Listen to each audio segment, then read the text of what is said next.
Depends on my router not going zombie again. Oh yeah, just the technical issues. I mean, I worked 12 hours that day. All right. Well, good afternoon, everyone. Welcome to Smudcast number 720. Lord of the Rings isn't capital G-A-Y exclamation mark. It's bisexual ... And that's a load of horseshit. But, you know, this is from the horseshit YouTube channel of, verilybitchie. I don't know exactly what that implies. This is from a video we're watching that's 3 years old, has about 50,000 views. And the first line of the description is, Galadriel being transgender is basically canon. So we're already dealing with... No? We're already dealing with a biased individual with I would say a sexual preference beyond the pale. It's just this thing is encompassing the entire channel. They have a blog spot or a blog dedicated to bisexual books, whatever those are. I just, because of curiosity, I checked the Etsy of that person, and while they don't sell anything anymore, the one item they did sell was Hugged, a queer autobiographical romance. Of course, it's erotica. I think that's the bisexual book we're talking about. So anything with a bisexual in it, therefore, is a bisexual book? Probably. Okay. So any French girl I come across at Montreal can write It just sounds like fetish hunting. I don't know what this is. This is a joke to me. This is all up in the air nonsense. What I don't understand is how with that obsession you get 250,000 subscribers. Whisp, you brought me an idea for a TV show, The Fetish Hunter. Don't no, that can't work well. That will get messy, yeah. Mm-hmm. Lawsuits will ensue. Especially in Germany. Oh. He knows what I'm talking about. Let's stick to my mild obsession with cheese and beer, and we'll just keep it at room temperature with all those ideas. Anyway, so this is a 15-minute video. It's got a female in it, and she's going to be talking, and we don't know what she's going to say, and we're going to see if that has anything to do with Tolkien and his writing. So we'll find out. Here we go. And there are captions. Okay. There are queer folk about. Lord of the Rings is not gay, okay? It's bisexual. Is that a man? That is a man in a wig. You can tell by the chin, though. It could be a very ugly woman. I don't know. I just don't. No, that is a man. Okay, so we're dealing with the transgender weirdo, essentially. That late? I didn't see her before, or him, or whatever this is. I'm getting kind of tired of it. Yeah. I definitely wasn't on Sisyphus experience for this. Okay. Holy shit. Anyway, just clearing that up. It's a guy. All right. I mean, okay, Legolas and Gimli, they're gay. No, they're not. A quick note on the literary theory death of the author. Oh, no. With this Every time.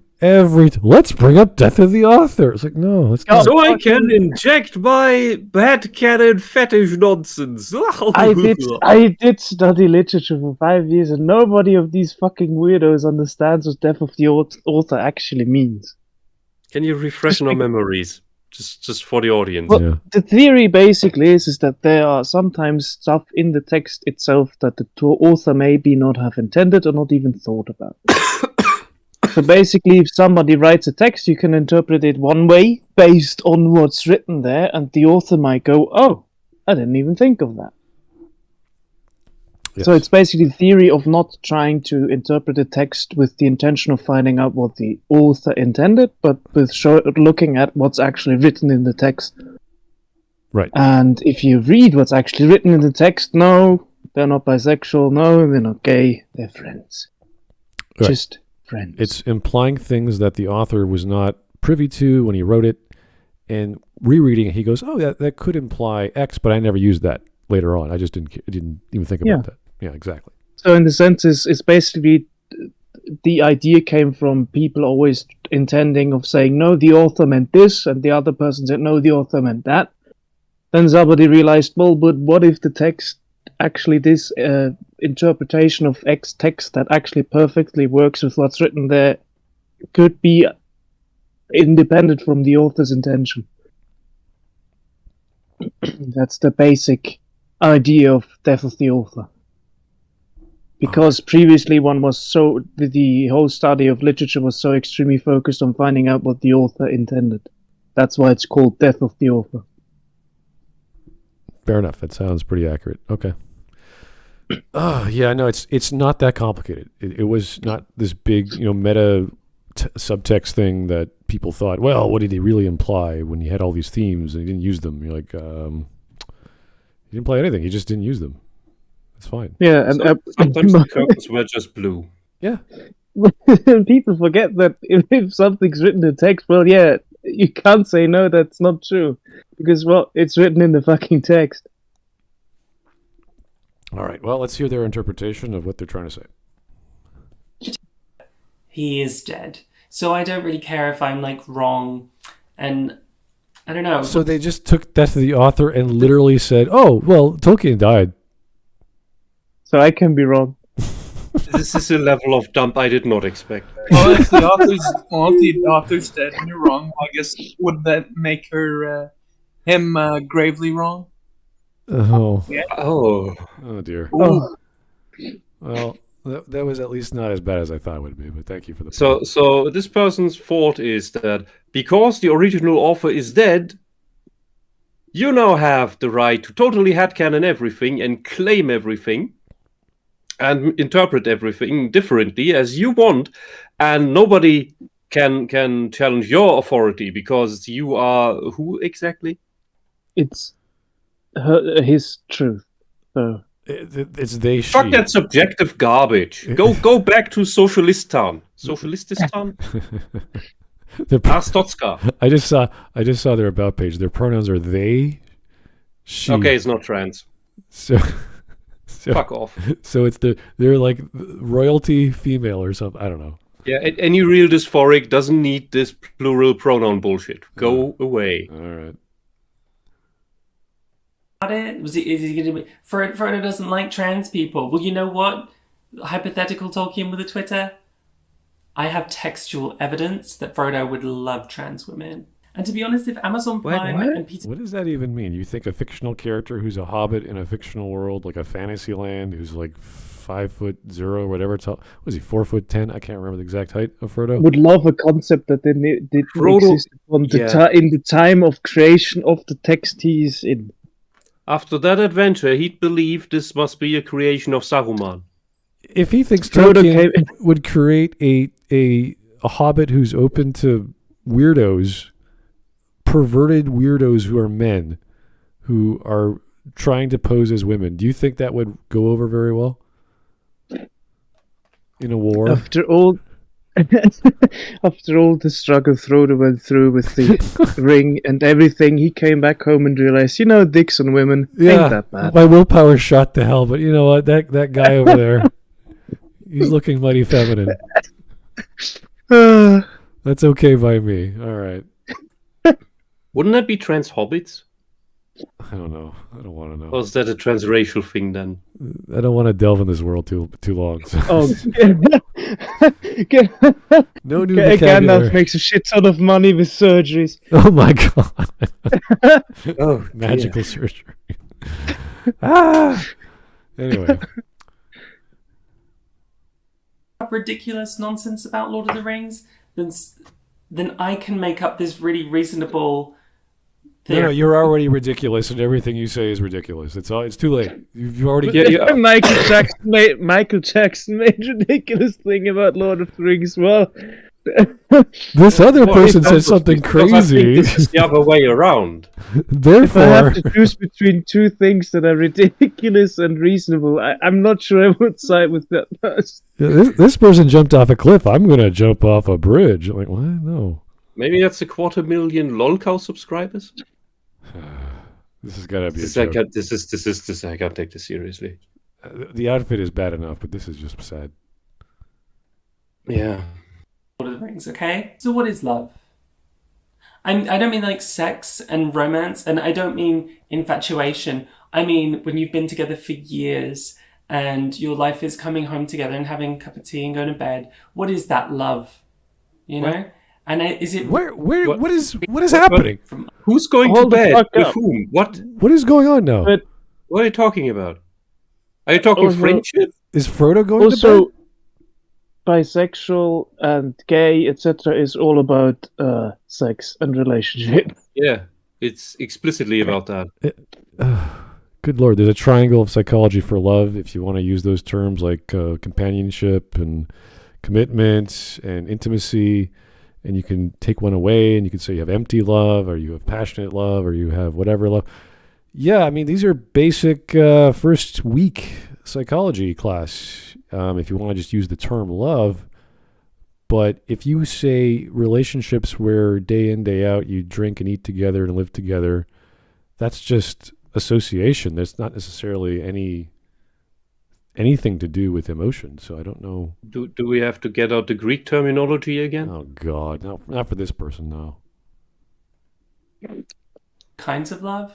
I've loved Lord of the Rings since I was 15 years old. I learned how to write You in went to bed Dwarvish with Lord of runes, the and I Rings? would write all my notes for school in Dwarvish runes. Cool. And then I tried to learn the Elvish script too. And I Wow. wrote my notes in that. But it was much harder. So I forgot how to read it and I couldn't read my notes. That affected my grades. But nevertheless, my love for the books blossomed. Until I became a queer, feminist punk goth bitch. Then And I I realized, hated you the know books. Wait. Queer, feminist, goth, punk rock. I liked Goth. I liked the made up languages that Tolkien made so much that it hurt my grades, and then I became a weirdo. Sorry for the coughing. This is insane because you are good enough to write your notes in Sindarin, like lots of notes apparently, and then somehow you forgot how to read it at the same time. That's not how learning a language works. Yeah, can you imagine learning like That's basic verbs What the hell? in like grammar in Italian, and then just forgetting what you did the day before and going, oh, Yes, especially at that age. If you manage to learn to write it, then that sticks in your head. Even fragments at least remain. Like even my Russian wasn't that badly impacted I have a mental blockade from a really bad teacher where learning Russian stopped. I can learn languages super easily, but Russian had this block suddenly because there was this real, I dare say the word, traumatizing teacher. I wasn't the only one in the class that was affected by that. They basically got her the job, so they told the parents to tell the kids to choose Russian so that this horrible woman could keep a job after the fall of the wall, because nobody wanted their kids to still learn that language. But I forever could read the text. Couldn't learn new vocabulary, but the vocabulary I had learned until that point, that was there. I mean, So I I don't forgot buy some- this shit. This is I made up. forget some words in Italian and everything, but I'm still capable of reading it and quickly remembering it. Well, it is arguable to say that if you're making or learning a made-up language on your own terms, there's no testing, there's no examination. You're just Yeah. doing this because you're bored, you're a geek, and you just like it. And then if you start actually can write in that, that's pretty amazing. That's why I was like, wow, this person studied Dwarvish runes, which is weird, and then Elvish, which is also even more, and then just gave it up because they got bored and screwed over And their then grades. forgot it for the test? Well, you can't write your test in Elvish runes or Dwarvish No, runes. not write the test, but learn for the test from the notes that you can't Oh. read anymore Yeah, because you that's- wrote them for I don't know how long. That was okay. So there's That some makes holes. I say this makes no sense. Yeah, there's some holes in the story here, but to be able to do that, I think that takes a level of fandom and dedication, which is impressive. Yeah, but I don't believe that this person did that. I see what you say. Okay. I think it's an entire fabrication. Philosopher. I think my point, where I kind of have to laugh is because yes, even if we buy the premise that this person really was that much of a Lord of the Rings fan, they are now quite literally shitting all over it. So Yeah, I know. That's where Kind of. the story went. They went from I love the books, and then I became a weirdo, and you're like, what? There's no gap. You just love Tolkien and then weirdo. Most people, I think it's the best would be obsession with the characters and fantasizing sex with them. yeah, but you don't go from reading and loving Batman to and then I gave that up and became a psychopath. Like that doesn't make any sense. Like you don't just. I really like Batman's sense of justice. He doesn't kill people. And then the day after, I beat the shit out of my brother. Like what? No, like it wouldn't. That doesn't make. I really like Batman and his sense of justice. That's why it became the joke. Oh God. Oh boy. Can I somebody really tell like me what Peter Jackson made up, by the way? Oh. He changed some things and took some things out, but he's extremely close to the story. Yeah, So I'd say Yeah. yeah. It's and that's for the sake of a movie adaptation. yeah, I mean it's the best possible adaptation there is. I think I know of extremely few book adaptations to film that are as good as Lord of the Rings. Mm-hmm. Right, I'd say so. It's a very.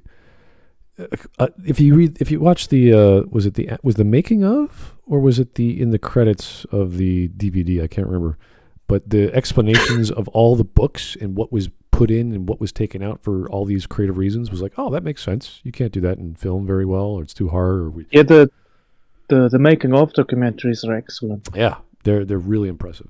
The creative process behind making those films, especially the first one, was like, oh, that's why there's no Tom Bombadil. That's why you couldn't do all these things with the Trents and all the songs. You get to cut them out and all kinds of great stuff. But yeah, it makes total sense once you listen to it. Anyway, we are a minute and a half in, And this person became a what was it? Queer, radical, feminist, goth something, punk. Bitch. whatever. I think the person's Yeah. a bitch. Yeah. Oh. So first, I call that into question as well. Ooh. I mean, I don't question the bitch part though. If you're a guy, Well, you call yourself a bitch. I don't know. It's kinda- I'd say a-hole, but I don't think. Okay, I mean this is an American, I believe. Goths maybe had lower standards there, but goth punk, the mix didn't go well usually, because that's two different subcultures that didn't really merge even until today. So bullshit. I call bullshit. It could have been during the grunge phase in the 90s. I don't know. It's possible. Yeah. Personally, I'm the kind of weird person. Every time I hear the word goth, I never think about the clothing style, etc. I only ever think about gothic literature and gothic architecture. The medieval period. Yes, I'm weird like that.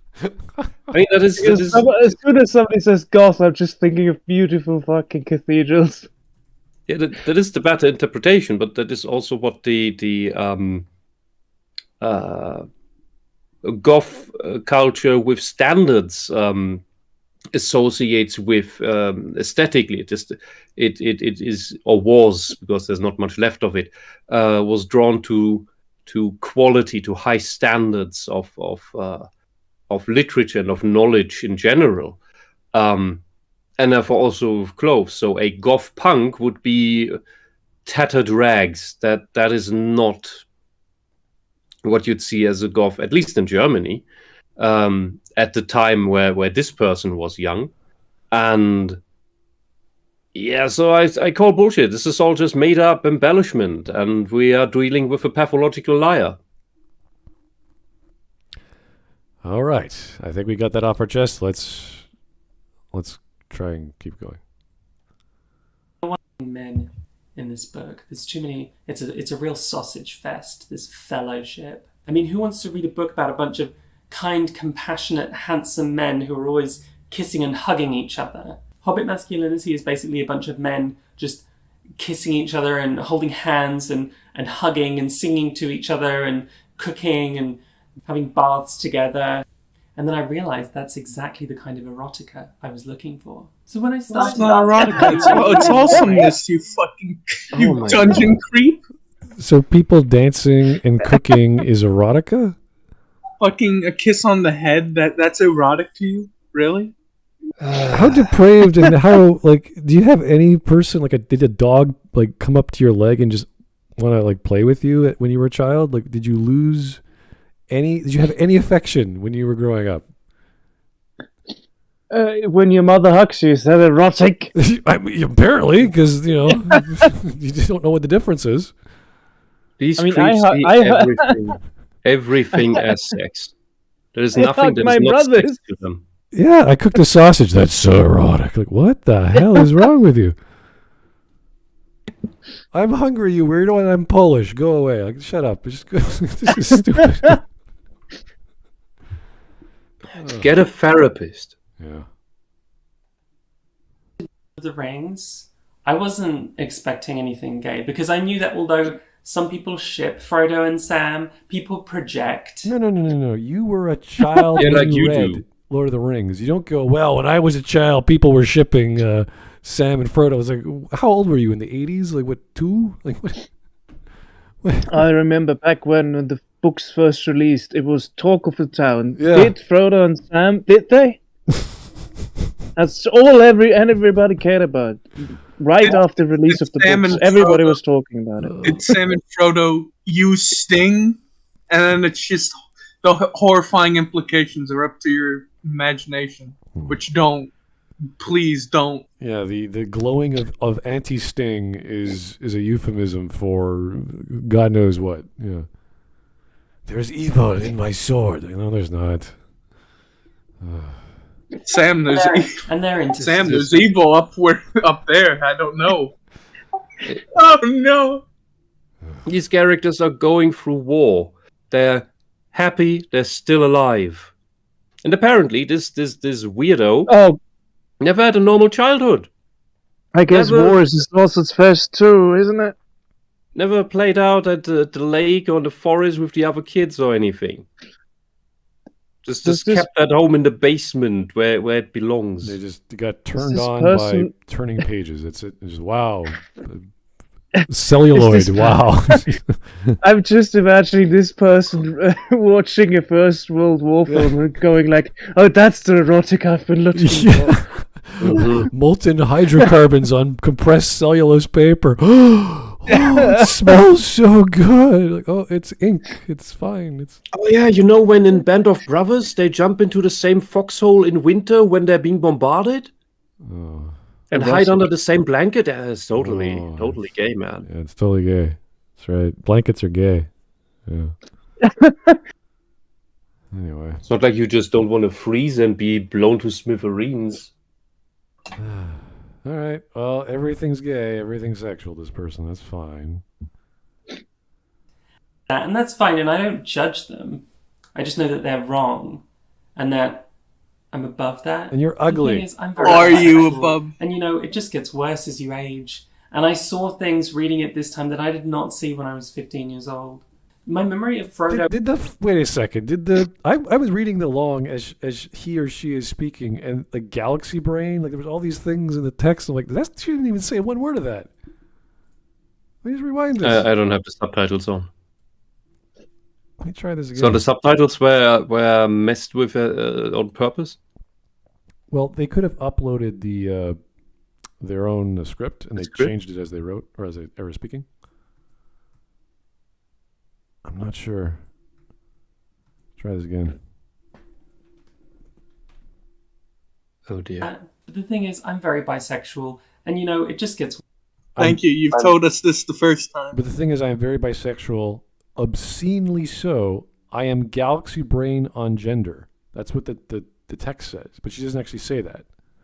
Ungender? I am galaxy brain on gender. Oh. Whatever that means. I don't know. Okay, so you are not transsexual. You don't have gender dysphoria. You're a fetishist. I have gender dysphoria. You don't. And we can clearly see this in your behavior and how you think about all of this. Holy fucking shit. And if anyone has the right to say this, well, here's someone like me. It's now your channel gets nuked. All right. I'm always curious what it means when people say I'm very bisexual. I mean, like, what? How do the degrees work there? Yeah. You know what? Real gender dysphorics are not obsessed with gender. They're not obsessed with sex either. I would argue the bisexual person is obsessed with sex because they want sex and they don't care how they get it. They just want their genitals to be doing something with. No, it's more a nympho thing. Oh yeah. I would accuse the people who call themselves pansexual of actually being what you just described. Really?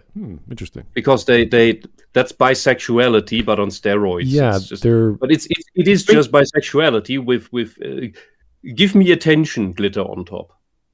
Yeah, it's like hedonism, but it's like gourmandizing. They just want everything. They just don't care what kind. They just want it. As opposed to, I don't know, Epicureanism. Yeah, That's you see that most associated with borderline personality disorder. This is, I'm guessing this is a bit tongue in cheek. This can't be completely serious, but then that's the You whole wish. Channel. That's just you coping, Smud. I don't know. This sounds too much of a joke to be taken seriously because I don't think this person is. Smud, I can go into the backlog of the channel if you want. I know, but I would assume the whole video catalog is just one big acting joke thing. I'm not saying it's without basis. Obviously, they have these views in some degree, but not in this comical fashion because no one would take someone seriously if they would have a conversation with you and say these words. You'd be like, what are you talking about? You're not some perverted weirdo, and we're just talking in public. Like this would not happen in general. So yes, it's performance art, but there is obviously some truth to it. And I saw things reading it this time that I did not see when I was 15 years old. Yeah, see how they just skipped that, so the whole line was just removed. My memory of Frodo was that he was kind of asexual, a lot like Bilbo, who didn't really show any interest in anyone. He just Bilbo gets married at the end of the frickin' what are you talking? Never mind. That shire weed and just like eat snacks all the time, which is fair enough. So when they make soup and cook a rabbit, that's a snack to you, all right? That's whatever. And Bilbo is ancient at this point. Impressions about Frodo's interest in large older women. Now, for those of you who don't know, Goldberry is a character from the books who was generally omitted from all the film versions. Oh dear, this is the goddess or Tom Bombadil's wife. Yeah, it's Tom Bombadil's wife. And she's described as super pretty. She's kind of a river spirit, and it's not really specified how tall she is, but if she's maybe about the same height as her sugar daddy Tom Bombadil, then she's probably bigger than the hobbits, who are just tiny little buggers. When Frodo first met Goldberry, he was in absolute... Yeah, she's a goddess. She's literally this personification of nature. Married. You can find a woman extremely beautiful without wanting to fuck her. Yeah, this is not like some sexual... Like, he's a hobbit. Yeah. She's a goddess. Like, what do you want to do? She's married, for one. Secondly, she's immortal, or whatever you want to call the Bombadil family. He's like Father Christmas, also a spirit, nature. I don't like, this is not an isekai. This is not like, oh wow, there's a goddess and she's sexual and I'm going to get a harem in the next chapter. No, nothing is happening like that. This is Tolkien, the good Catholic man, making a story for his kids that they will find entertaining. Because his son kept telling him that he's contradicting himself when telling the story by mouth, so he just was like, fuck you, I'm going to write it down. Yeah. I am beginning to see the value in Maggie Mae Fish. Really? I see that she is entertaining compared to these other people. Well, this is basically Maggie Mae Fish in a different light. It's the same shtick, only... Yeah, the sad, creepy... Yeah, the creepier version. Pathetic version. Well, actually, no, Maggie is pretty creepy in her own way. That's true. So... Yes, but this is the Maggie, you might accidentally let near children. Oh, the poor man's Maggie. This So is It's this person you The would dollar never store let version. near children. dollar the store dollar Maggie. store version. It's a guy. Well, Maggie's not very feminine, and this person's not even a female, so I guess it works out. I don't know. Not much estrogen on the screen. Anyway, let's just keep going. Fair Lady Goldberry, said Frodo at last, feeling his heart moved with a joy that he did not understand. He stood as he had Adoration. at times stood, enchanted by fair elven voices, but the spell that was now laid upon him was different. Less keen and lofty was the delight, but deeper and nearer to mortal heart, marvellous and yet not strange. Fair Lady Goldberry, he said again, now the joy that was hidden in the songs we heard is made plain to me. Then Frodo gets so excited he sings her a little song. Yeah, he's a hobbit. That's what hobbits love to do. They dance and sing, and they're really good at being happy.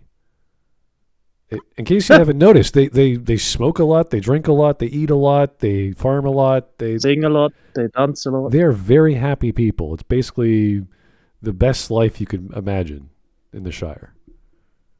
So Paradise. It essentially is it's one way of looking at it. It's so fantastic. So when he sees a goddess, he's like, oh, wow, it's like I'm back at the Shire. Hey, let's sing and dance. Everyone's happy. We're safe. We're in this magical forest that there's no evil. And it's great. It also makes a lot of sense that since she's a river spirit of Middle-earth, she's very much closer to him than an elf. Right, and which is why the text makes sense. It feels more homey. Yeah, and in the world of Bombadil and the songs he sings, they're all magical. He charms all the Trents, all the woodland animals. They're all enchanted by him. He's also an ancient spirit of Middle-earth, so he has been there very shortly after it was created. Yeah, it's like hanging out at the house of the master bard, who's a god, who's older than the mountain, and he can manipulate the ring like it's a toy. And he's like, yeah, whatever. This is your big problem. Okay, whatever. So then he laughs, puts it on his finger, nothing happens, and he's like, oh. Yeah, that's cute. Anyway, here's Buttman and Throbbin. Thanks for the one. Oh dear. There's been 3 LOTR movies that came out in the 21st century, and that's about half as many chins as this woman has. Woman in double quotes. I know this is probably unhealthy to think, but my gut instinct is not to believe women when it comes to LOTR because of vids like this. This is definitely a good example of what you're trying to say. This is, to me, I take this as a joke. It has to be. There's no way people actually think this way. This is not. I'm looking at literally all the videos on this person's channel. It's all just the same content. Yeah, exactly. Mike, leave him. It is his coping mechanism. We are not getting through this video otherwise if we break that bubble. Anyone I would show this to in my writing circles would be like, yeah, this is a joke. This is totally a joke. Anyway. I am glad you have such sane like people. A virgin, but it's endearing nevertheless. And obviously it doesn't go anywhere. But since this is probably the first giant woman that Frodo has ever met. Giant woman? What do you... Literally, the text sample you used, it says, it confirms that he has met elves, and elves are 2 meters tall. Didn't Galadriel save his life, like, last chapter or so? And he was enchanted by her as well? She's a giant now, I guess. Anything's a giant to a hobbit. Galadriel, Tom Bombadil, they encounter him shortly after leaving the Shire. Yeah, they get separated with Pippin and Merry, and this is a weird take. I mean, maybe he is enchanted by Goldberry more than Galadriel. I don't know. It's possible. But it's just hilarious, like saying it's the first time he met such a giant woman, and it's like, well, he's met other women who are probably taller than Goldberry before. Yeah. So anyway, already canon that Frodo is very excited by large immortal women. Now, it's important to keep in mind that Frodo. This is a god. wrote If you look at a Lord of the god Rings. or spirit like Specifically, that, you the are Red Book of enchanted. It's Westmarch. not It was about. written by Frodo with additions It's by not about your Sam. dick. The Red Book included a text by Bilbo as well. This is a historical text. So if the text expresses that another character is a hottie, that's actually Frodo's opinion, or possibly Sam's opinion, because he made edits to it later.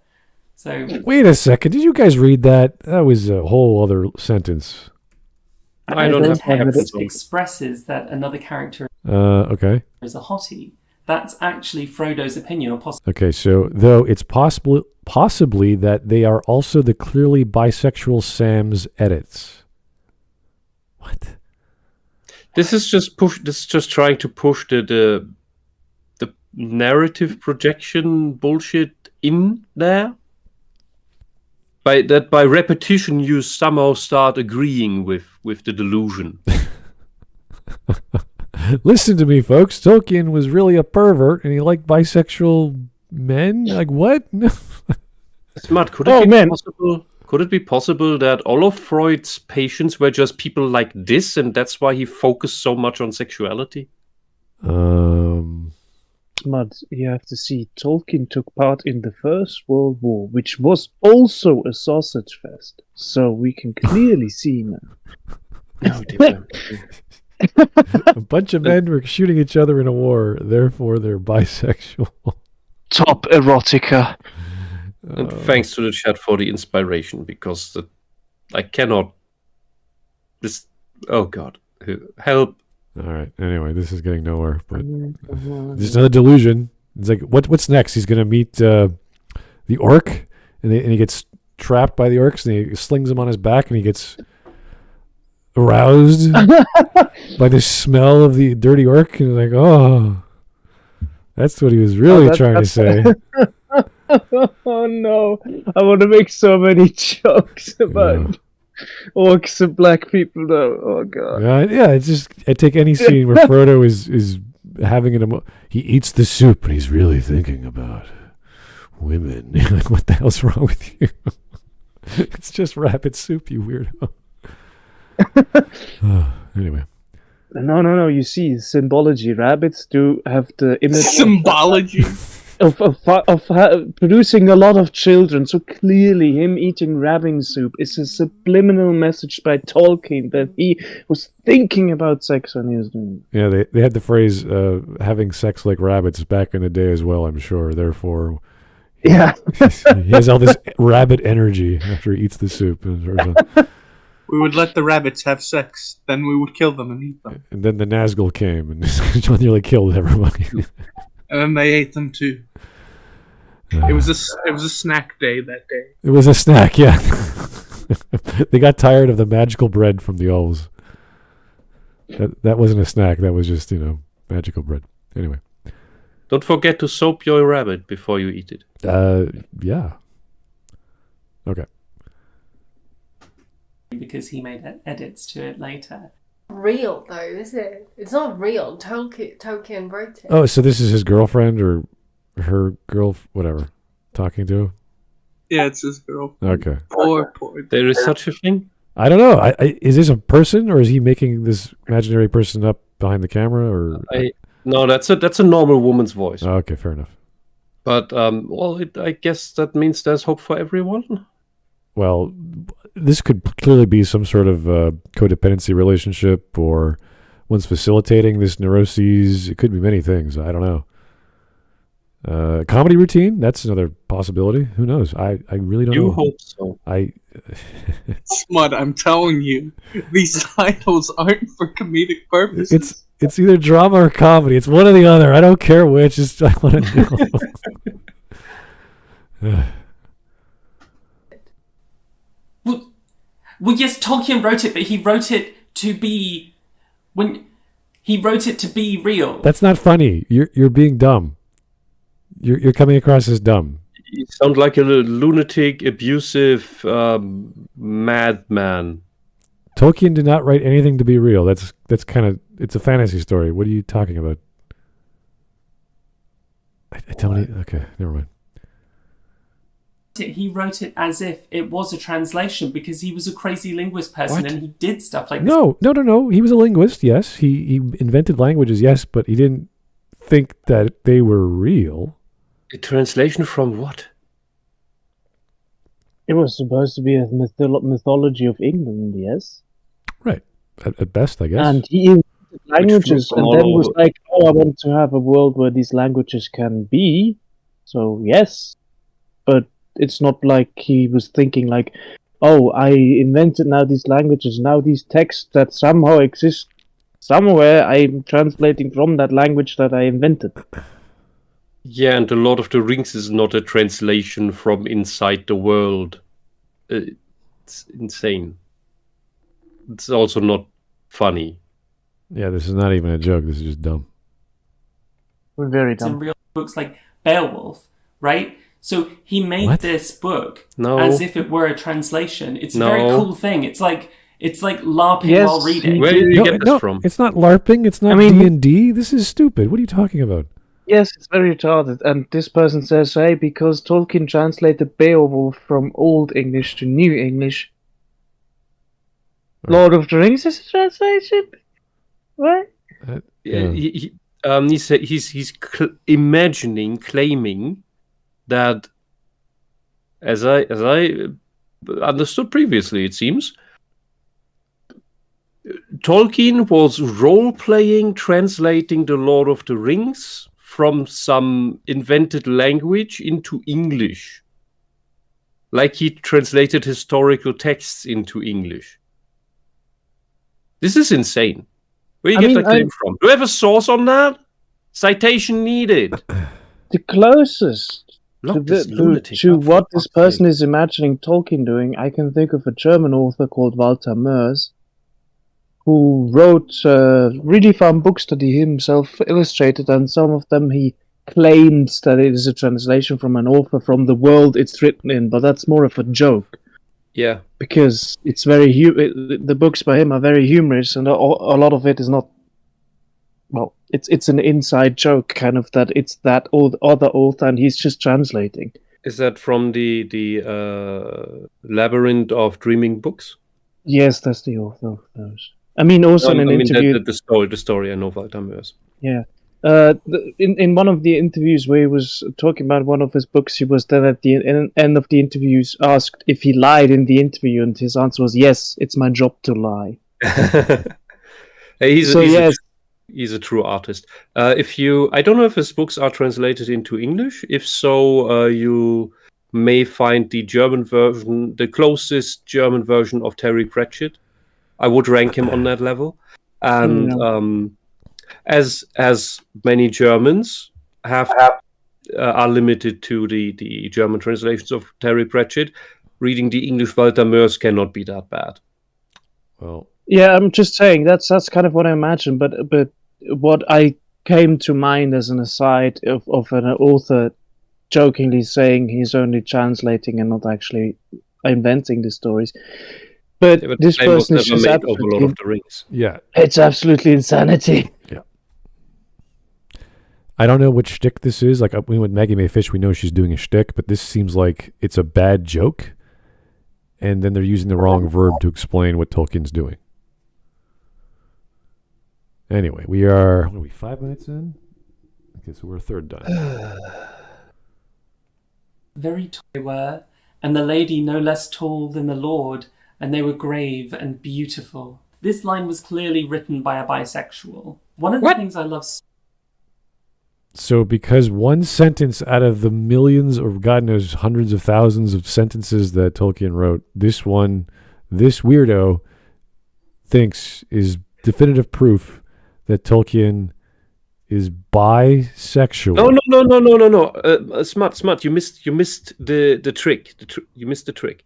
So this lunatic claims that Tolkien role-played translating the Lord of the Rings from a language from Middle-earth that he invented. The Lord of the Rings, in the Lord of the Rings, was written by Frodo Baggins as a continuation of Bilbo Baggins' there and back again. And finished by Sam. As such, the line, just quoted, was therefore, by this lunatic, written by Frodo Baggins and translated by Tolkien. Therefore, this lunatic just said that Frodo Baggins is bisexual. Are you following me? That is like some sort of writing Inception nonsense. I've never, like, what do you, I create a character who makes a story that I wrote that someone else interprets, and I'm translating it. Somebody call the doctors in white, please, the special ones. Also, there are several times where men are described as beautiful in Lord of the Rings, and I'm saying, well, yeah, men can be beautiful. Yeah, the elves are definitely seen as very attractive, whether they're male or female. Because beautiful is just anything can be beautiful. And it doesn't make anyone sexual or sexualizing when you describe them as as aesthetically pleasing or cute or... Unless you have a mental disorder. Then everything is sexual. Fantasy story for children is clearly bisexual. Yeah, you have a problem, sir. Anyway.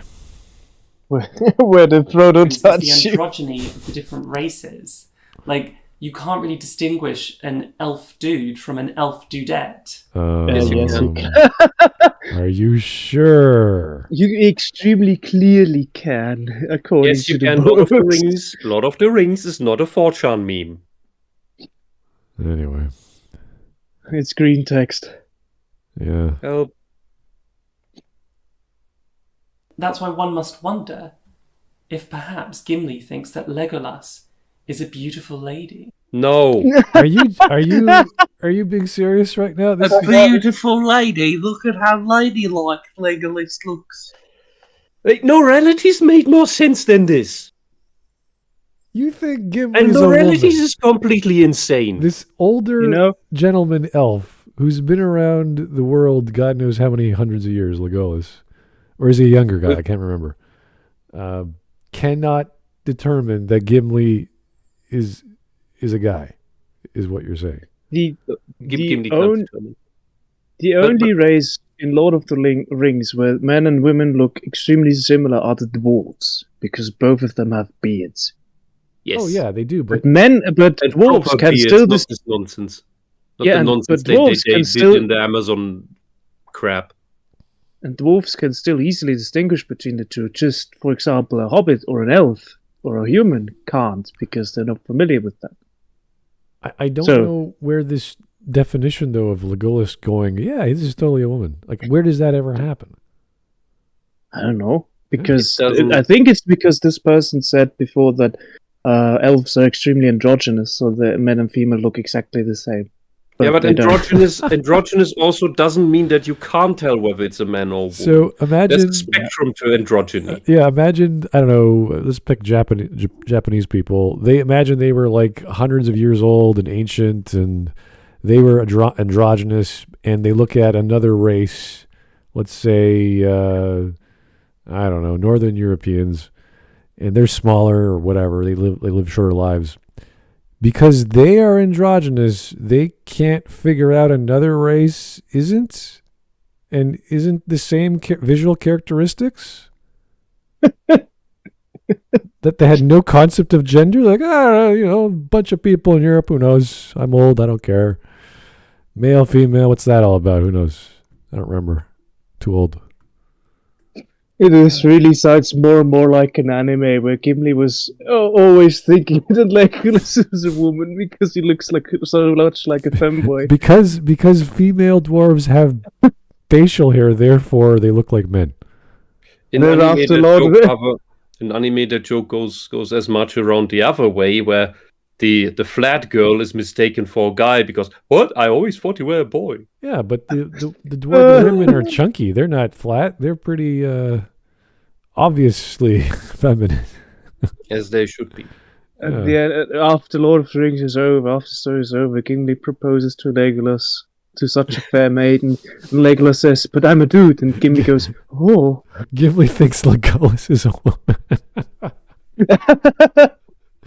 Everyone's like, I thought you were a dudette. What's this all about? Oh, God, this is horrible.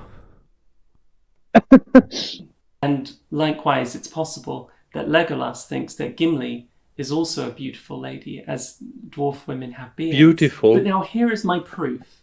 Did you say Frodo beautiful? Would be To a into dwarf. trans women. Frodo would be into trans women. What?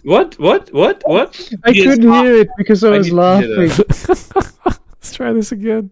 Thinks that Gimli is also a beautiful lady, as dwarf women have beards. But now here is my proof that Frodo would be into trans women. Galadriel, the tallest of all the women of the Eldar of whom tales tell, was said to be man-high, but it is noted, according to the measure of the Dunedain and the men of old, indicating a height of about 6 feet 4 inches.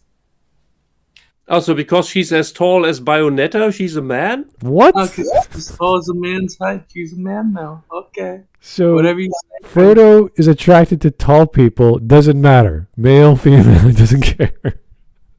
And because she has a slightly deeper voice. Uh-huh. Mhm.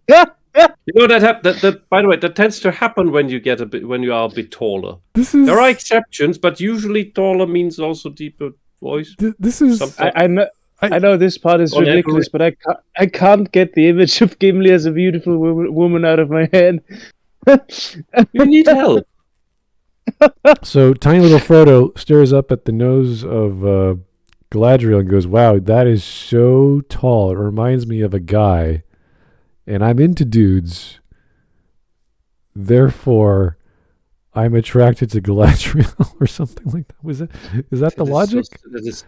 That is insanity. This is I don't know. So the only reason I don't want to smack this idiot on the head is because I don't want in any way even passively touching this monster. Yeah. So, in other words, women who are tall and have a bit deeper voices than women usually have, but are otherwise incredibly feminine, are definitely guys. Well, it's kind of insulting to guys who like tall women. It's just like, come on, are you serious right now? Frodo, the guy who's got the weight out of the world on his shoulders, is suddenly getting aroused at Galadriel, not because she's a beautiful elf queen, but because she resembles a guy due to her height, or a And male deeper human, slang. or whatever the height is. It's just godlike beauty, but hey, yeah, make it about a guy in a dress. Yeah, the same with Goldberry. Yeah. I think guy in a dress is the key here. I guess. Because what we're watching is a guy in a dress, and the guy in the dress wants Galadriel to be a guy in a dress. Or at that least is worse. Frodo to be attracted to guys in dresses. That is a worse interpretation if you want to explain this thought process this person's having. It's just, Oh yeah, philosopher, you're right on it. Because then if Frodo is also into guys in dresses, then this guy in a dress can imagine himself to be Galadriel and make out with. all right. I think that's it. I think I cracked it. I don't. Okay, let's go with that. I don't want to think about it. Clear and musical, but deep. So Galadriel was 6'4", which is about 193 centimeters, with a voice deeper than most women's. So Frodo's awe of Galadriel reminded Like me your a little actual bit voice. of his response to Goldberry. So that got me thinking.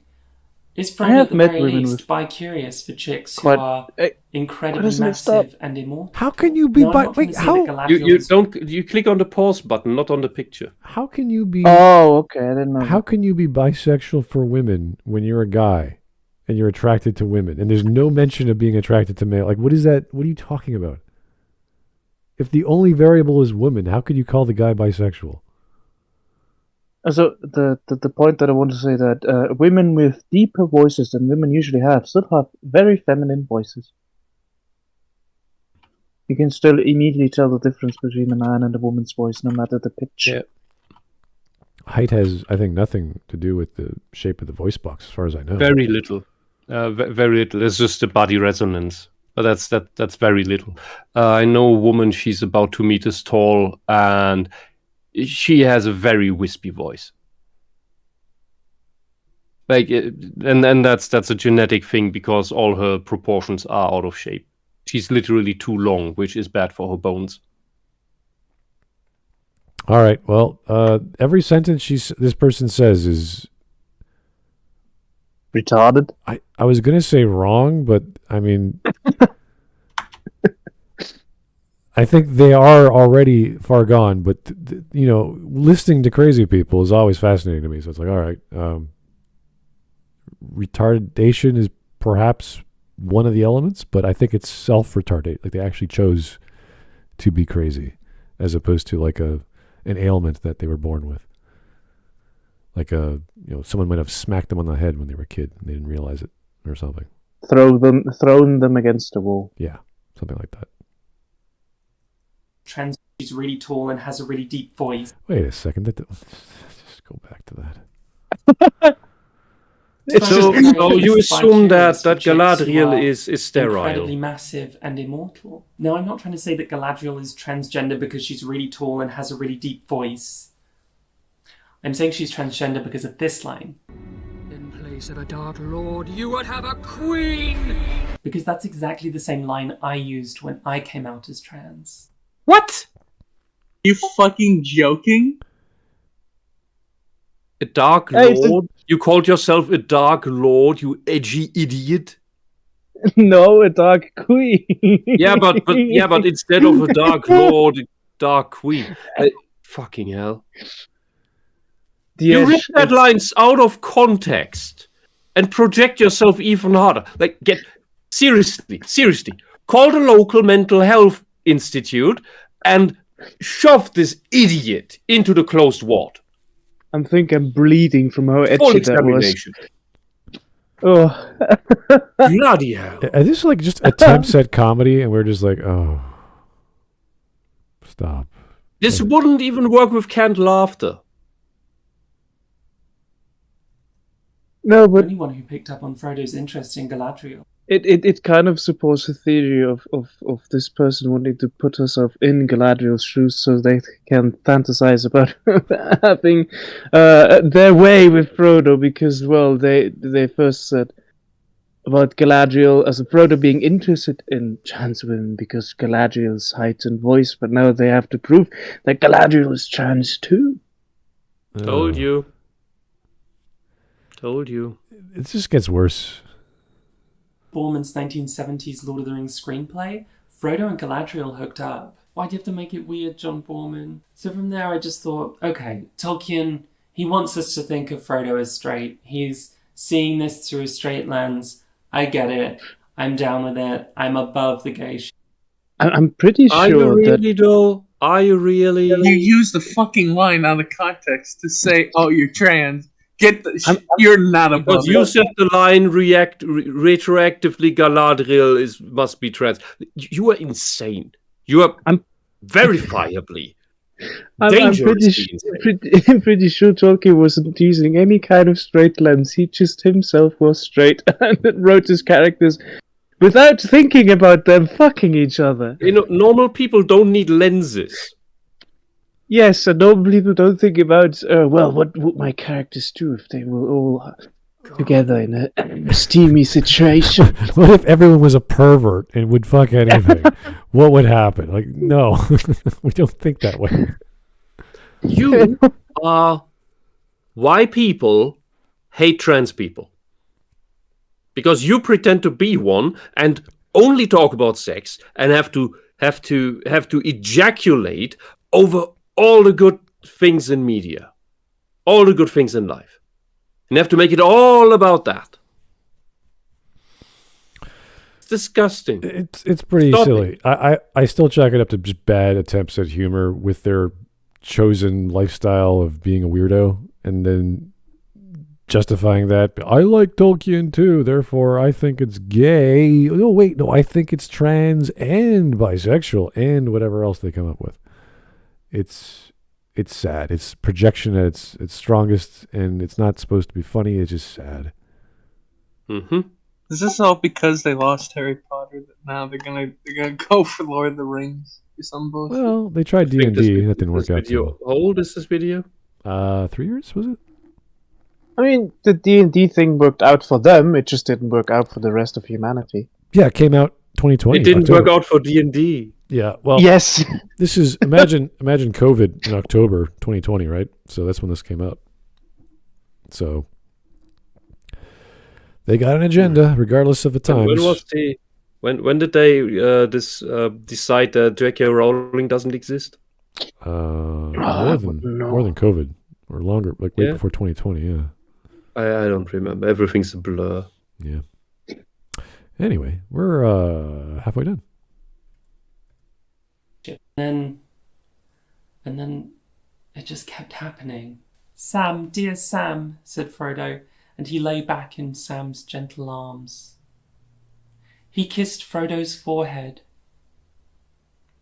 Sam went to him and kissed his hand.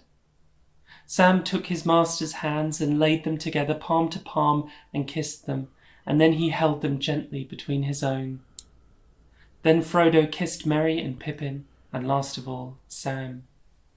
Frodo's face was peaceful. The marks of fear and care had left it, but it looked old and beautiful, as if the chiselling of the shaping years was now revealed in many fine lines that had before been hidden, though the identity of the face was not changed. Not that Sam Gamgee put it that way to himself.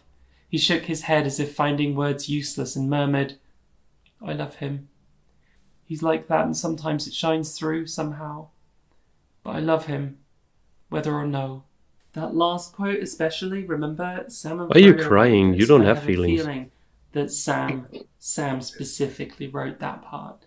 These boys wanted us to know how they felt, how much they loved each other. Yeah. Like, Brothers. this is camaraderie in the trenches. I hug my brothers too. I love my brothers. Yeah. And I don't want to have. I don't want to have sex with my brothers. After you just got artillery shelled and you're glad that, oh God, my three best buddies in the company, they're still alive. That's what this is. You stupid idiot. Also, I find it hilarious that just as soon as talking codes came out, we were quiet. Very quiet, because good stuff. Well, we know she's gonna, or he is gonna twist them into her own weird interpretation of what love is. Which again, she didn't answer the question. She could have said love was X, but I don't know what love is. Blah, blah, blah, blah, blah. So, we're just waiting for the perversion to pop up. The thing is, when you say, like before, when you say, oh, Frodo was into trans women, that's a fetish. That's not love. That's about superficial parts. That's sex, not love. And this guy tried to gaslight us into believing that he's talking about not sex when he's talking about sex. Constantly.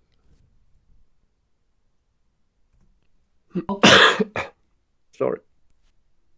Tolkien undoubtedly intended for us to read this as two men who love each other deeply. Whether you see that as romantic or not is up to you or up to your subconscious. I understand that. It is not up to my subconscious. That's subconscious. What retarded? Do you understand this? Like, what is this person? Smut, it's a comedy, though. You're the one who said it. You don't use psychological terms. Well, it's up to your subconscious. I can't control my subconscious. It's subconscious. I don't have access to it. You need more puppet strings. Then you can control. Only then will you control your subconscious. Ring the 4 bells. Smud, I tell you a secret. A Swiss secret. If you eat enough of our cheese, you will be able to control your subconscious. Oh yeah, I have to melt it first. Wait. No. It's either I'll translate this again from insane to normal. It's either up to your unconscious, which means you don't have control and you just see the gay, or it is up to your conscious mind, and then you choose the gay. So either way, it's gay. I wish there was like a person in the room, like this guy's mom, going, "Dear, What? Dinner's ready. Please stop talking." I'm just waiting for the This guy's people. 50. I'm just waiting for the people in the white lab coats to run in and go like, "Oh shit, she did it again!" Where'd that camera come from? She got another GoPro in the middle. Oh. A lot in British culture, men were permitted to have affection for each other. Men were allowed to express their physical and emotional love for one another. When even if it was platonic. People look at homosexuality very negatively back in the 20s and 30s. Like, dude, this is not uncommon. I mean, there are current day countries where homosexuality is illegal, but it's commonplace for men to hold their hands when shopping together or walking in the streets. Friends, like dudes' friends, hold their hands. It's seen as a very masculine thing to do, to hold your friend's hand. For us, that's kind of not very masculine to do, for two dudes, friends, hold their hands while walking down the street. But for them it is. And in their culture, homosexuality is a no. So. And in Celtic and Germanic culture, which is what populated the British Isles, it wasn't seen as anything acceptable either. Anyway. You found a quick end about that. Yeah, this is... I felt sad, and I'm just like, ugh, kind of depressed now. Oh, the reality is setting in? No, I'm just not feeling anything. I'm just like, ugh, this is getting dumb. Yeah. Getting? Well, it was crazy. Now it's just like, this is like the joke is too long. It's like we. I think we're past the peak, though. This is the epilogue. Oh, really? Okay. The drawn out epilogue. That men just aren't allowed to do now, and that women are allowed to do, though. And No, Italians, apparently. No. What? Men do this, but very rarely, in very specific circumstances, where you will never see it because you reject manhood. Wait, was he about to say Italians or? They said Italians, or he said Italians. Italians? Wait, let the video play for that. Oh God, no. Oh. The pathologization and criminalization of same-sex attraction. What are you talking about? Get back to Tolkien, you weirdo. In particular between men, and then the sort of gradual, it's maybe kind of okay progression of it throughout time has left men just feeling uncomfortable expressing affection in case it could be construed. They're totally fine. They have no problems being guys, gay or otherwise. Men express their affection differently than you, creeper. Yeah, you're a weirdo, and you may not know that, but there's plenty of healthy gay men out there in all different cultures, different countries. This is 2023. I mean, we've dealt with these issues 40 years ago. If you're having a problem with your own sexuality, you're probably a teenager. You don't know what you want. That's normal. I'm starting to believe that this kind of thinking and the overlap with narcissism, we should just throw that into the arrested development category. It's something like that, like infantilism, where you're just not growing out of your this lack of sexual phase. You just don't know what you're talking about. And it's like this person clearly doesn't know that we've dealt with these issues. And you could argue there are people who are unsure of their sense of sexuality. Some people don't even think about it until well into their 20s. And that's fine. It's not a big deal. But like, what is the you think people can't hold hands in public? Which country? What? Not where you live. This is weird. This is not Saudi Arabia. It's like bad comparison because it's another spot in development and bit different. But it reminds me of Alexithymia, where people can't express their emotions because they have the emotions, they've never learned to articulate them, which is a different thing. But people like this, they haven't even learned to understand or develop the emotions that come past the sexuality stuff, that are above that. That developmental jump hasn't happened. either that or they're trying to create some sort of problem that doesn't exist in modern society. But again, wherever this person lives is who knows. Also with a complete lack of knowledge of history, so everything always relies on headcanon and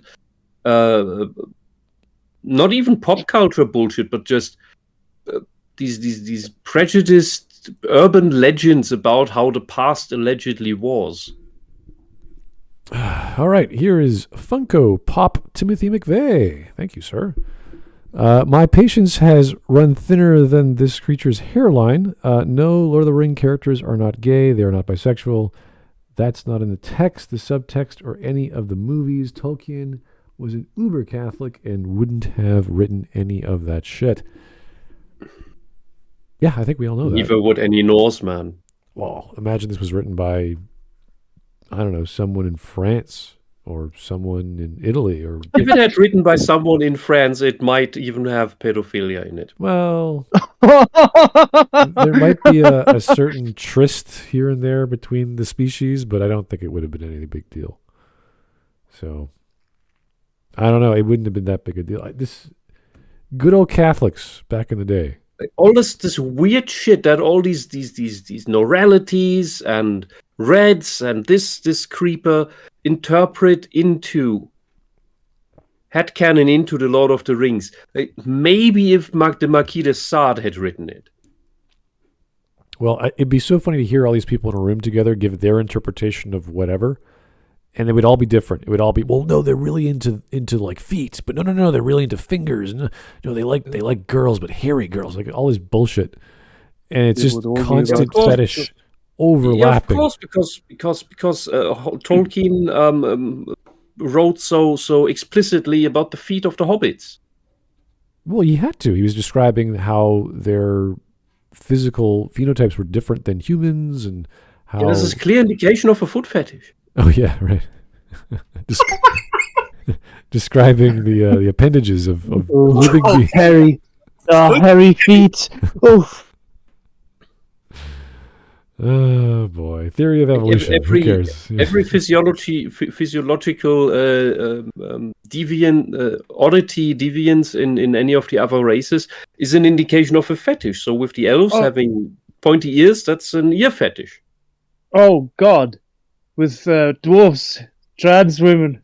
Oh no. Oh dear. Women with beard. Yeah, all that traction on the chin, whatever. Anyway. 9 minutes in, yeah, nothing has gone by of any value that I could ever remember to share with another human being to learn. This is painful. Or grow or discipline themselves. Just don't do this, whatever this person is doing. That would be my only lesson so far. Romantic or sexual. I've obviously grown up in this kind of culture where men's affection made you subject to ridicule. I don't care. You are to be ridiculed. To me, men's affection you're a joke. Often registers as romantic or sexual because I'm just not familiar with seeing any other kind.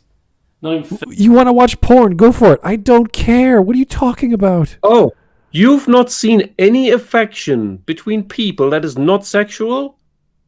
Okay, yeah, that explains your whole craziness because you had very disturbed parents. Or none at all.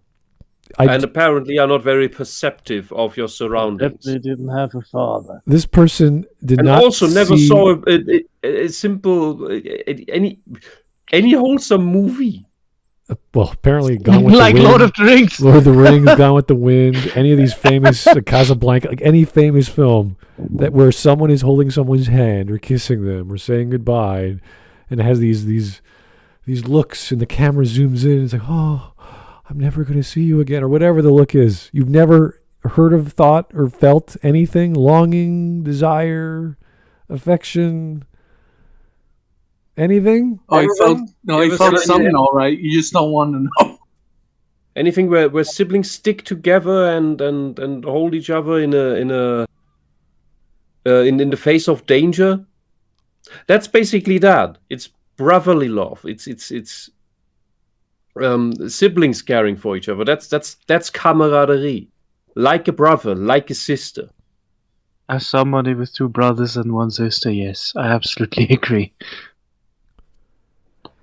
So they never grew up with. Oh, you're an only child. Well, this person never grew up with any media or family members that showed positive reinforcement ever, apparently, or pet a dog or had a goldfish. I guess nothing. Zero life around them. I mean, it is absolutely sad. It is absolutely pitiful and tragic. But bloody hell, get a therapist then, and stop this. Yeah. So you can stop this fucking bullshit. Now that And you grow the fuck up. You're what, 30 years late? Yeah, now Smut that you mention it, people all the time kiss their pets. Yep. Usually they don't want to fuck their pets. Well, let's not contemplate the possibilities. But yeah, I mean, any person who grew up in a first world country like this person has would have experienced affection either from someone else and go, oh, that looks nice, or a grown up patting them on the head or something like that.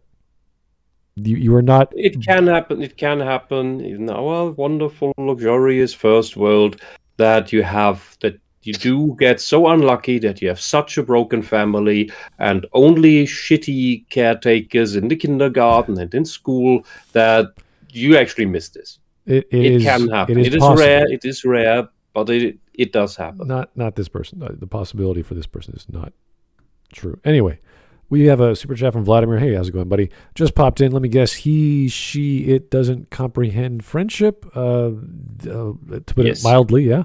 If so, mark that on your bingo cards. Lack of understanding of human basic behavior. Yeah, that would do it. Lack of understanding of literature. Oh God. That's I mean that's a part of the middle for me. That's the bingo. It's the center. It's a gimme. You already got that. Anytime we listen to anyone, even yesterday, as much as I respected the guy with his limited understanding of science fiction and writing, wow, that was like just full of holes. And I appreciate the attempt from the YouTuber yesterday.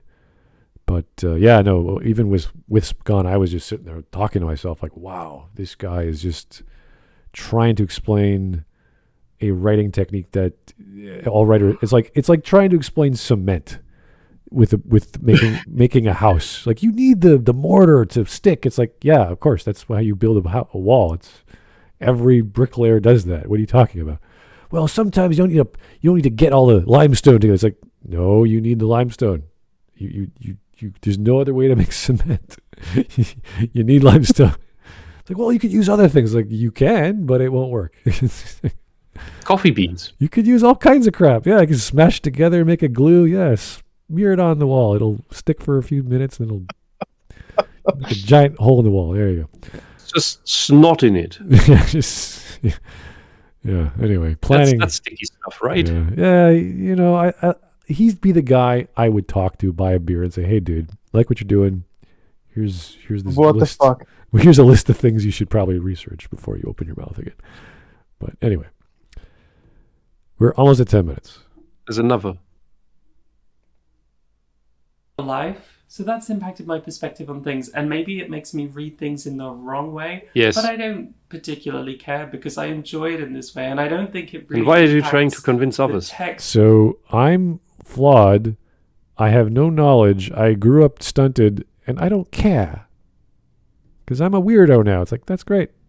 Yeah, but then why are you trying to convince others of your delusion? Yeah, well, That's what I always wonder myself, because I have had discussions with people studying social anthropology who always told me, no, I don't want to find out the truth. It's all about my truth. And then I always ask them, well, then why do you even write a fucking paper to convince others that you're right? It's always the people who say, I don't give a shit about being, about reaching the truth or about being correct. But then they always make papers, videos, essays, whatever, to convince other people of their opinions. But then, if you don't care if you're wrong, why do you want to convince me that you're correct? Because they have never learned to deal with being held to account, with being told you're wrong, with being told no, with rejection. By now I am fully convinced that these people, which are usually always socialists. That's what this whole stuff is about, to recruit them into this ideology. Prey on the emotionally stunted, the narcissists, and that's why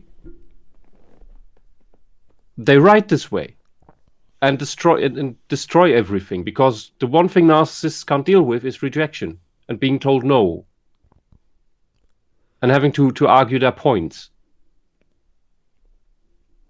It's the whole thing. Here's Vladimir again. Thank you, sir, for the 5. No, the gimme free space is orcs or black people. Okay.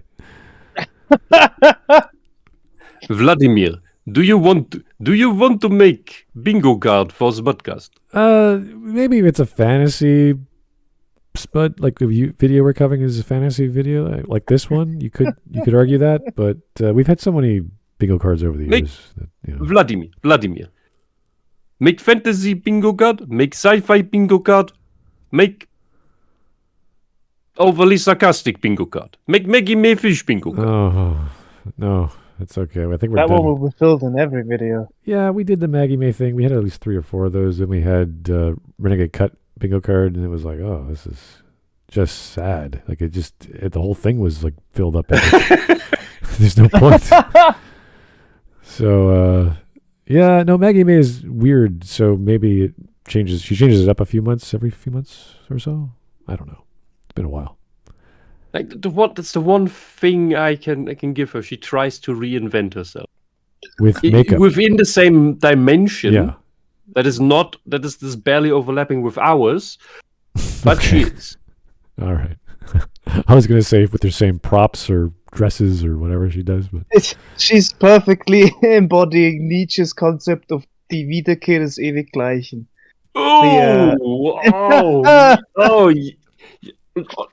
What's the English translation for that? The return of always the same, or the the ever same. Yeah, the return of the ever same. So it's a concept, but everything comes back in a slightly different shade, but history repeats itself. Kind of that idea. Nail on the head. Holy hell! It's always another version of a female outfit, but with different makeup, different colors, but it's still a cat. A very colorful cow. Die Wiederkehr des Immergleichen. Yes. All right, we're at beautiful 9:45, 9 minutes 45 seconds. Okay, hopefully the next 5 minutes is just a Patreon. Just casually dropping Nietzsche. Well, it's surprising that this person is inspiring us to talk about Maggie, which is scary. But, well, but we also are in an existentialist crisis here. The longer we watch. Yeah, that's true. What are we really doing with our lives, guys? I don't know. Watching Maggie. Anyway. At this point, I see it as an improvement, and I resent watching Maggie. Okay. Anything is... Wait, no, we got Maggie. Help. Okay. Help, I'm falling for the cult. This is too weird. I need Maggie back. Oh, okay. She was understandably crazy. This is just... This is bad. This makes me feel bad. Anyway, yeah, 10 minutes. Here we go.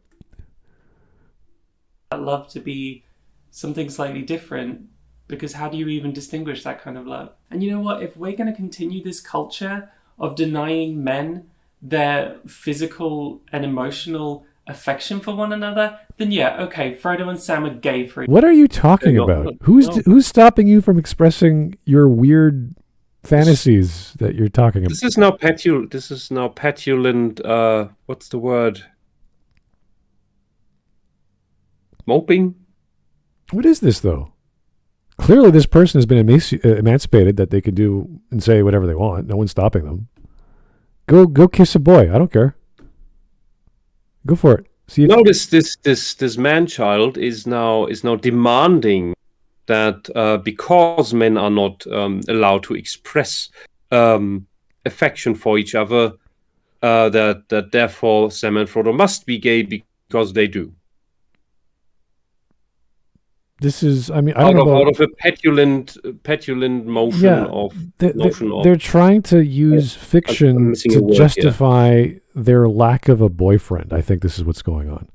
Because if this person was in a happy, let's say they're gay, I don't know what the hell their sexuality is.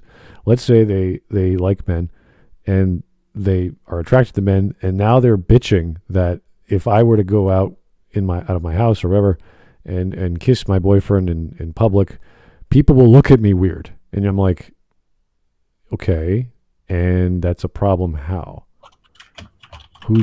Is anyone stopping you? Is anyone like preventing you from living your life? Yes or no? Maybe try not to look weird.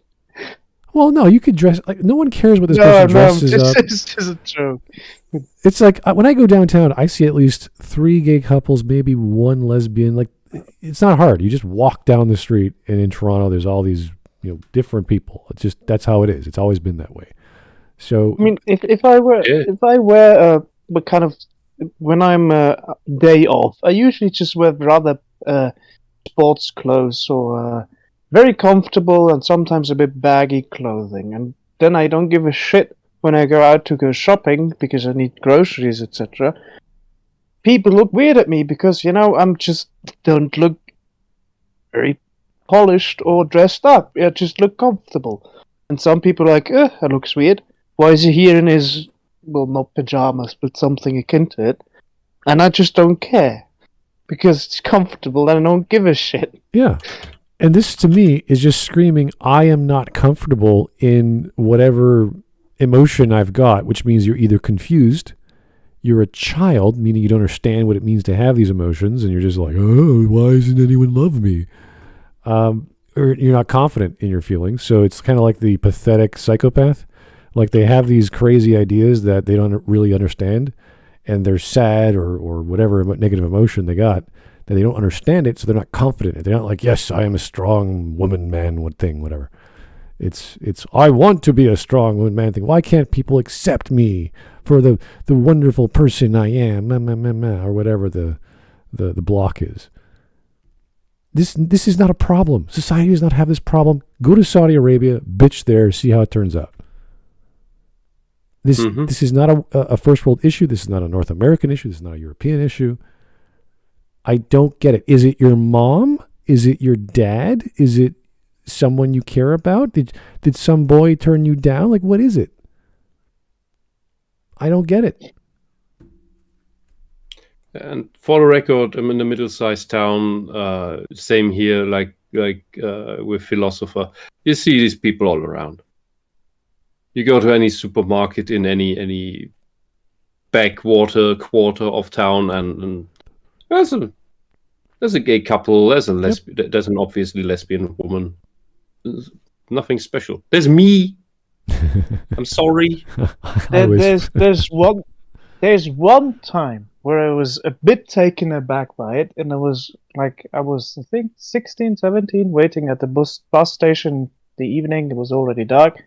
Then 2 dudes came also to the station waiting, and then out of nowhere they started making out like crazy, and that's the only time where I was like, what the fuck is happening? Yeah, that's not cool. Yeah, that doesn't matter whether it's gay or heterosexual. It's always like, whoa, that's strange. So it's the only time where I was like, what? Yeah. All right. Another super chat from Vladimir. How's it going? Thank you very much. A Maggie May bingo card would just turn into a checklist. The Renegade Cut one definitely was. The Maggie May cards were... We sometimes got a bingo out of her. It was always a Trump thing. There was always a fascist word or, political mumbo-jumbo. That was always something in there. So trying to figure it out. 'Cause, every time it was different with her. We didn't know what to expect. So I mean, Scraplet does TEDx talks, and his bingo cards are sometimes completely full as well. Oh. Because they just hit everything. Yeah, I forgot we did TEDx months and months ago. Yeah, but he does it every week. Oh boy, that must be fun. That's his thing. At this point, it's almost completely predictable. Are they all PhDs in sociology, or what are they? Well, it's all the same. SJWDI W. That wasn't a nice accident. DEI nonsense. Just every time a different topic, but it's always the exact same commie babble. All right. Well, we are past the minute mark. We can stop because honestly, this is useless to everyone. Let's get the last minutes here. Come on. You want to keep going or the last 2 Come minutes? on. What do you Come want? on. Come on. Just finish it. Rip it Just off. finish it. All Come on, right, rip the fine. bit, Dave. And they will continue to be gay for each other until British culture can fix itself and stop being. You're British and you're bitching about homosexuality. Are you joking? The most liberal-minded culture in the world next to Canada, and you're bitching about guys kissing each other in public. Are you? I can't believe One of the this. most gay places in Europe. Seriously. Where the army, the British army, had to insist that there's only ever 1 or 3 guys in a room. Never 2. You never have 2 beds in a room in the British army for a reason. You bloody idiot. What part of? Maybe they're different part of the UK. Maybe they're like in Northern Ireland or something. Maybe it's a little different there. Who knows? I don't get this person. Oh God! Like where you got like look at the Pythons. Look at Monty Python. There's a couple gay people in there. Where do you think all the gay jokes came from? That was back in the 60s. Yeah, I can't remember. I always laugh. There were always gay spaces in Britain. Yeah. I always find it so utterly not weird, but kind of fascinating when in Life of Brian they joke about the character that Eric Idle plays about being trans, feeling like a woman, and they have this discussion about not being able to give birth to a child, but if they were capable, etc., etc. So I'm always taken aback by that joke because it feels so, how should I say, Modern. Yeah. It feels so modern, but also in a way that nowadays you would be cancelled by making jokes like that. Yeah. Yeah, but it also shows that back then the people potentially affected by these things could joke about these things in a funny manner, and we're not allowed to do that anymore. By the way, I support Dave Chappelle in his skit there. All right. Got to write him. Okay. Well, we're gonna be here for another half hour, guys. This is gonna take a while. We have 5 minutes. I left. know. All right. I know.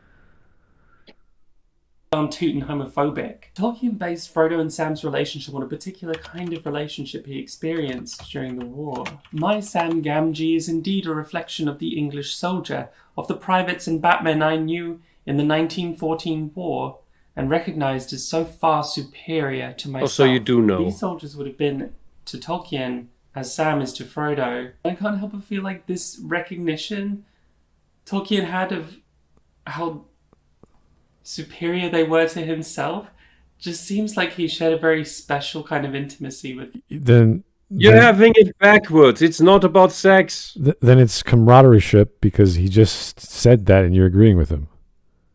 There's a reason why it's called Brothers in Arms.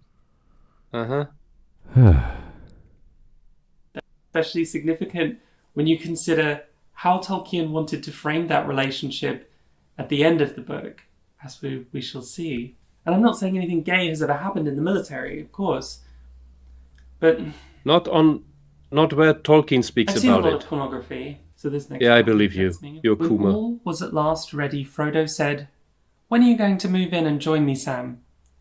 Sam looked a bit awkward. "There's no need to come yet if you don't want to," said Frodo.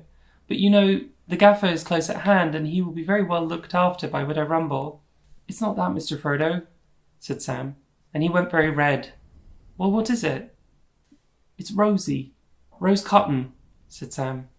"It seems she didn't like my going abroad at all. Poor Lynn, with Rosie. There's room enough in Bag End for as big a family as you could wish for."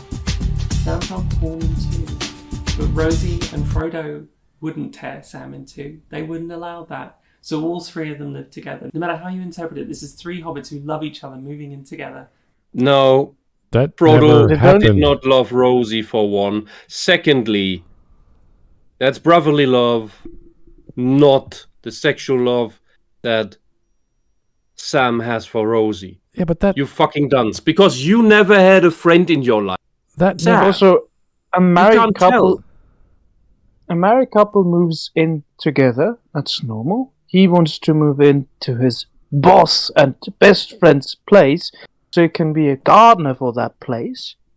So he is torn between moving with his wife or moving with his best friend to take care of that house. So Frodo suggests the option, well, come with your wife. I don't. Easy as that. Yeah, And then basically, Frodo has then the luxury of living like a nobleman who has free servants. Yeah, well, that's one way of looking at it. Because their payment is friendship. And they will produce more servants. There you go. That's a good way of putting it. Here's Sphincter Cell Gay Ass Theory. Okay. Not exactly the best title, but okay. Britain is the gayest country in the world. What is Chris Chan over here talking about? We're talking about a country that allows Sarcastic Hawk and his girlfriend named Steve to live among its citizenry, and somehow it's homophobic. Yeah. That was a British Christian. Why did you make a dig at Sarcastic Hawk? That wasn't When Hawk necessary. is on. You can only make jokes about Hawk when he's on. Yeah. Otherwise, it's not fair. That's not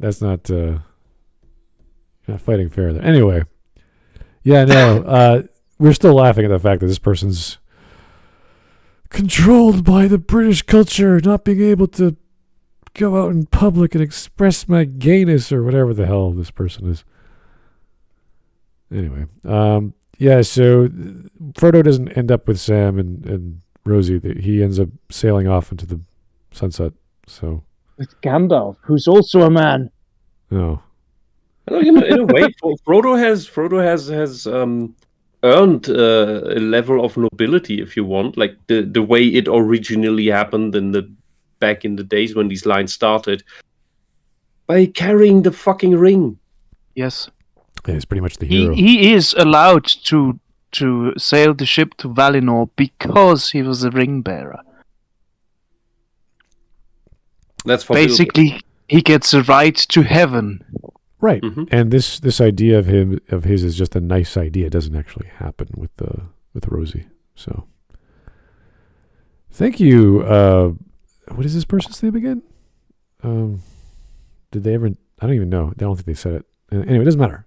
So this is just fiction that never happens in the story. In Egypt, 1964. No, you leave Egypt out. Discovered with two men, their bodies embracing, their hands holding. Obviously, they were just friends, and obviously, historical instances of same-sex affection Context? have a tradition of being labelled as just. What is this? Why are you bringing this up? Everything. Before, this idiot claimed that, I'm above the gay projection stuff, and here's the gay projection stuff. Your gaslighting is weak. Let's You're bring not even good at it. Here's some ancient Egyptian hieroglyphs. It's like, what? Okay. Good for Egypt? What does this have anything to do with Tolkien? This is the most incompetent best narcissist mates, I've seen gal in a while. pals. And the problem tends to be that we have a biased cultural perspective coming in, so we see their No, we do not have a biased cultural. It's just you. How are we having? We understand the idea of war buddies. We understand the idea of best buds, mates, friends for life, boys and girls. We get it. We're not biased. You're the one who's just pulling random shit up. Look at what ancient Greece did. Look at the ancient Romans. Look at the ancient Egyptians. You're like, and they had relationships back then. Yes. What's your point? modern lens. Lord of the Rings is based on a historical text of another culture. No, it's not. No. Even the main characters' names were anglicized. Frodo's name wasn't Frodo, it was Maura. And Sam's name wasn't Sam, it was Banazir. So I don't know, maybe Tolkien just saw those characters as best buds. And maybe readers see it that way. But maybe there's a biased cultural perspective. I tried to save the Shire, and it has been saved. But not for me. So you're not blaming Tolkien. Frodo, no. You're blaming his biased cultural perspective because he translated the book he The wrote. fictional text that he wrote. I don't understand at all. What is he talking about? Like even if we go by this complete bullshit interpretation, version, fan fiction, projection, delusion. It would still be the translation, in quotation marks, that Tolkien did from this Middle-earthian text would still be written. The Middle-earthian text would then still have been written by Tolkien. But didn't we just, or they showed a bunch of pictures on Egyptian walls where it's two men holding hands or shaking or, best buds. And it's like, yes, we've had friendships over the centuries and millennia from men. And then the conclusion to that was, that's how Tolkien wanted it. And you're like, sure. It was a war story. We get it. And now they're twisting it. No. The only thing that... Yes, go on. I was just always loved people who say everybody else is biased, but I'm not. Yeah, exactly. Let me bring up random Egyptian wall figures to clear up the problem you guys might have been having that never existed before. I should do that whenever I have an argument. Just go like, in Egypt. We have pictures of crows. Like, what? What is that? The only reason I could remotely believe that this was a very long, very unfunny joke was this little skit that was left in with the camera girl saying, giving dissent. Yeah, that's it. Because this is so stupid and crazy that even this person's like, yeah, no one's going to buy this. Can you just be behind the camera and just sort of say you're wrong so I can scream out and say, no, I'm right, and then just keep going? Like it's an ongoing Australian joke that never ends. I cannot believe that 250,000 people want to watch stuff like this. Or watch this person do anything. That makes no sense at all. No, it's probably bot. Okay, anyway, we're at 13. Okay, we got 2 minutes left. Or 1 minute left. I'm reading the trauma of taking the ring to Mordor. And on the anniversaries every year of being stabbed at Weathertop and being poisoned by Shelob, he had become ill. In the year 1421 of the Shire Reckoning, Frodo left Middle-earth forever. And that's where the movies tend to end. Sam's happily ever after with Rosie. But the appendices tell you what happens next. Rosie and Sam lived a long, happy life together. And for anyone at this point doubting Sam's attraction to women, they had 13 children together. 60 years after Frodo left, Rosie passed away. And just a couple of months later, Sam followed Frodo into the West. What's in a name? No matter what words you use, gay, bi, queer, or no label at all, the love between Frodo and Sam, and also Rosie, was a very special one. You leave Rosie out of this. You leave Rosie out of this. Well, also, no, it's neither gay, bi, or whatever else you add and invent. What kind of conclusion is this? There's also another dimension to this, which is loyalty and duty, because Frodo was Sam's lord. And so him going after his lord to continue serving him, who is also his best friend, makes sense.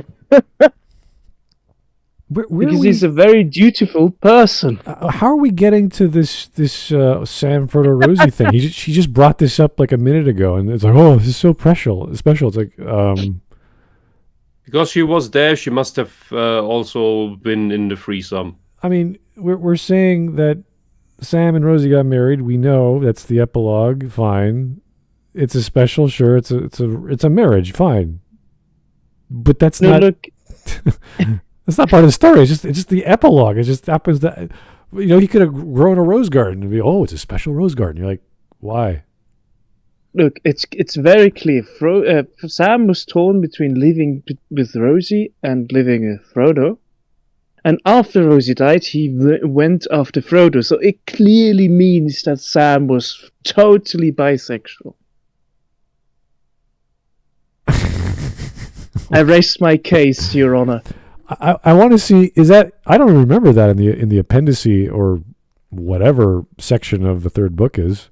Well, that's because I never read the last part of the third book. That's right. Is that in the story, or is that just part of like a note somewhere?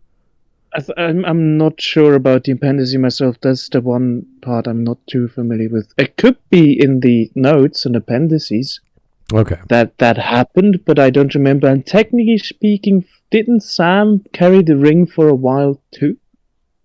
Yeah, he did. He did. When Frodo got stabbed by the spider, he then took the ring because he thought he was dead.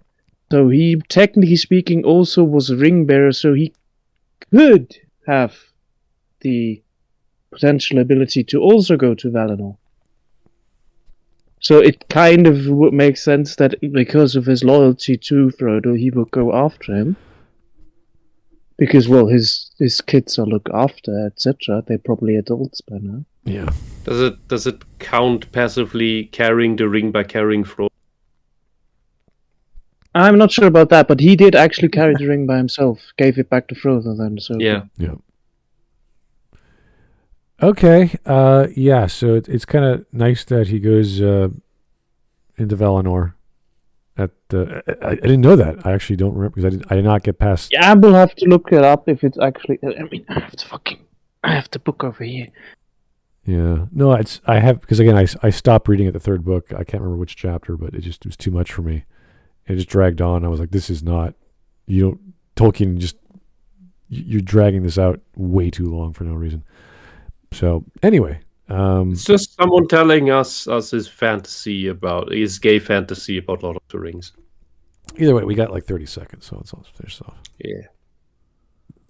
Thank you for watching this nervous breakdown. Please like and Wait, subscribe. this was a nervous Also check out my Patreon. It was a I have joke. a Kickstarter running at the moment for my graphic novel Hugged. You have a Kickstarter from 3 years ago. We got to see that. For nothing. This person writes. Yeah, as I said, they sold the book on Etsy. Oh yeah, okay. That was that. Where is it? I don't know. It's not in the description. There's no Kickstarter at all. It's just, maybe Maybe it's take dead. note. I don't know. it's possible, yeah. Oh Someone well. find an unofficial copy so we could inspect how bad this is. No. You can do All that, right. Mike, I guess, if you really want to. But I'm gonna take a breather after this. 14. Okay, we got 20 seconds. And thank you so much, and I'll see you next time. You are scary. There won't be a next time. I will never ever watch another one of your videos. Koje Bilbo Bisaginis, Bisaginega Konsa. Yeah, you're weird. Go away. Okay. Okay. Do we have any memes to Yes, we do. make us feel better? Okay, let's see what we got. How many memes can we go through? All right. That was horrible. That was pretty bad. The one Frodo Baggins Samwise gets that's beautiful. Hawk. Frodo is bisexual. Swivel on it, punk. Okay. What a weird video. Some mobber. Lord of the Rings can't hold up to today's progress. It's not diverse enough. Me. Challenge accepted. A man, a wizard, a princess better than any Disney one. Pointing at Legolas. Sean Bean. Sean Bean. A female dwarf. Oh no. A fool of a Fool of a took. took. Yeah, that's great. A small and sneaky warrior. All right. A ring bearer. A ring bearer. That's cute. I like it. Yeah, that is great. I like that. Headcanon then. The reason for Daredevil's superhuman strength in the comics is a result of radioactive elements enhancing the part of his human brain that can make people superhuman. That's how he's capable of fighting Sabretooth, who can swing steel beams and throw cars. Headcanon now. This character is trans now. You're a bigot if you say otherwise. I can't find anything on Sam and the appendices on the quick. Yeah, that would have popped up rather. I mean, we could just Wikipedia his name, his character, and see if the ending of his story involves that, but I don't recall that at all. My brain, the microsecond it's revealed the weirdo has pronouns in the yeah, no kidding. I'm non-binary. What does that? Oh, they have plenty of videos on non-binaryism. Believe me. It means they're afraid of ones and zeros. No, it doesn't.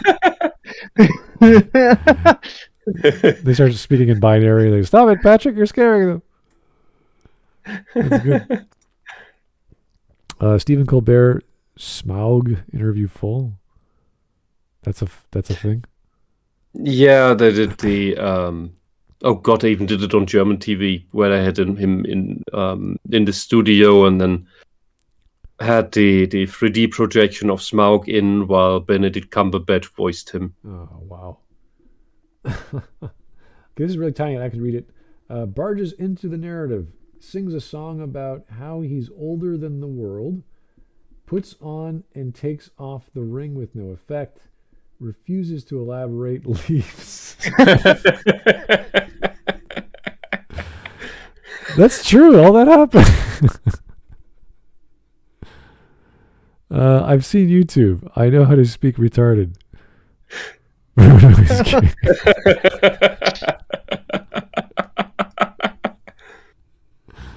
No. Frodo is bisexual. Frodo's both gay and heterosexual.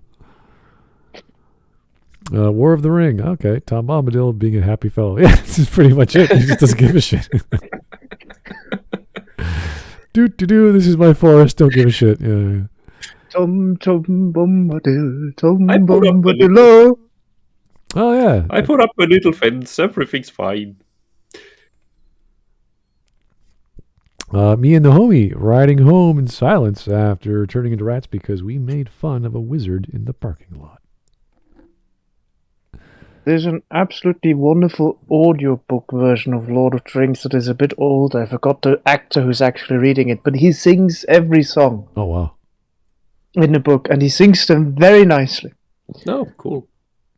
There was Hyperborea before the Finno-Korean Hyperwar. Hey, the Finno-Korean Hyperwar is definitely something you need to look up. Oh dear. That looks wild. It is. Okay. And for you, Frodo Baggins, I give you my bathwater. For all you thirsty fellowship boys. Wish I was Frodo Baggins. I'd drag my sack over Lady. Okay. Give her. That's a good. I like to give her a little scroto saggins. That's good. I like that one. Okay. A little bit of Latin there. My face this entire fucking video. It's Joseph Goebbels. He's like, what? What is this? Giga Chad, women and their consequences have been a disaster for the human race. This is a man. Trying to be a woman. You can imagine how that turned out. Pretending to be trans. I don't know what exactly. That's what I would say. Yeah. Never thought I'd die fighting side by side with an elf. What about side by side with a friend? All right. Gay. What?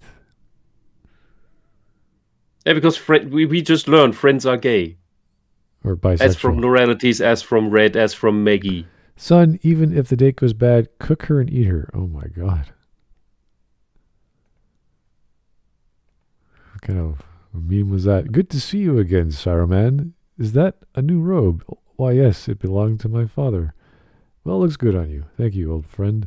Lol, it was like the ugliest thing I ever saw. I mean, I didn't even match his staff. Okay. Alrighty. That was Gandalf the Grey before Gandalf the White. Fair enough. Can I join? Oh no. Wizards. All the magic happens in the bedroom. What? We all know wizards don't have sex. That's where they use their staff. Yes. No, thank you. We don't want any more visitors, well-wishers, or distant relations. Oh. He just leaves. Pervert. Yeah. This person is you start with the premise of perversion, then you just go into mental acuity. It just doesn't amount to much. All right, what's this? Well, you see, there are no orcish restaurants. Oh, no. But there are cafeteria-type eating houses. generally providing a cauldron full of food to be shared among patrons. So they would be familiar with the concept of a menu. Certainly, orcish menus wouldn't overwhelm you with choices. They're more of an overview of what's available to put in your face, like a high school cafeteria menu. For example, welcome to Globglag's Carnarium. This week's menu: Monday braised hobbit with seasonal root vegetables. I think you're giving the orcs a bit too much capabilities with Leg of man. Tuesday, leg of man. Wednesday, General Sauron's chicken.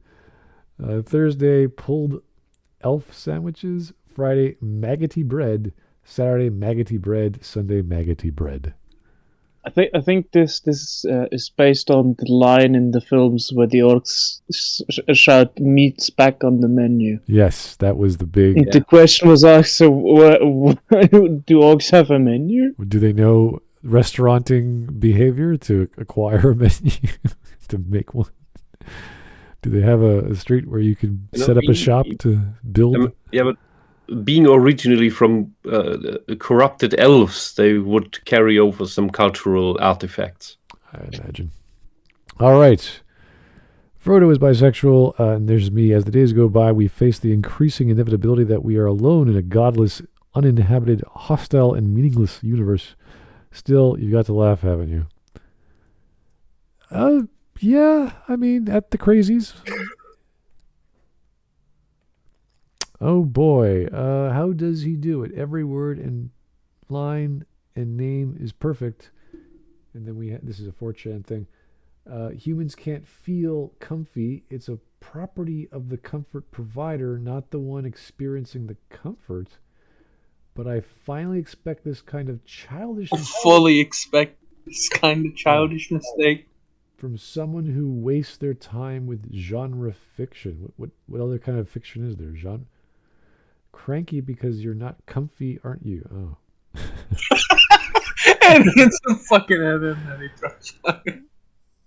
That is a weird nitpick. Whenever someone says I'm comfortable or comfy, it's the same thing. You're just saying I feel good in my place.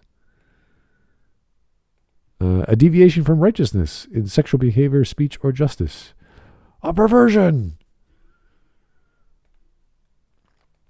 The term boyfriend implies the existence of a boy Foe. foe?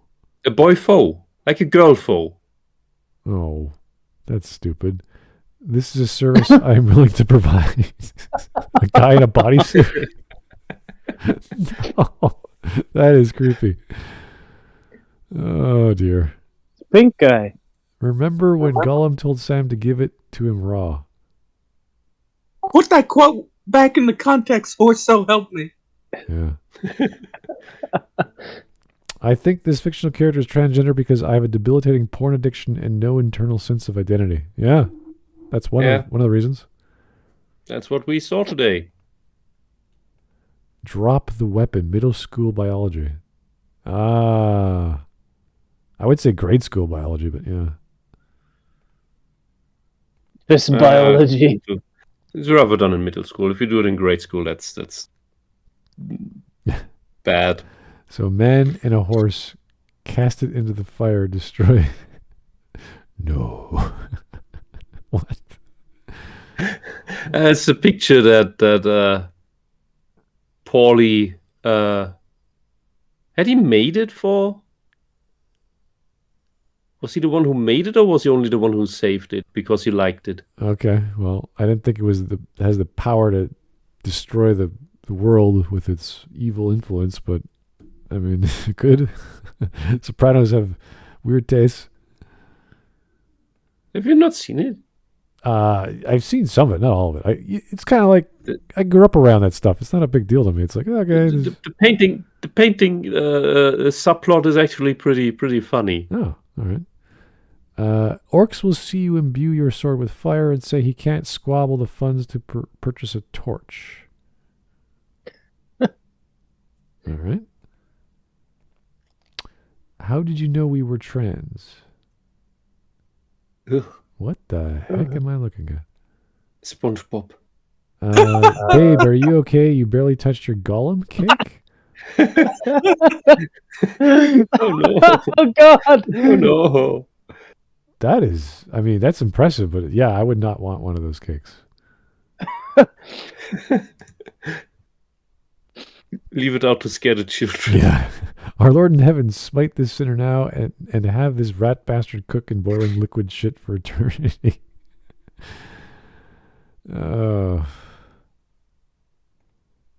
That's it?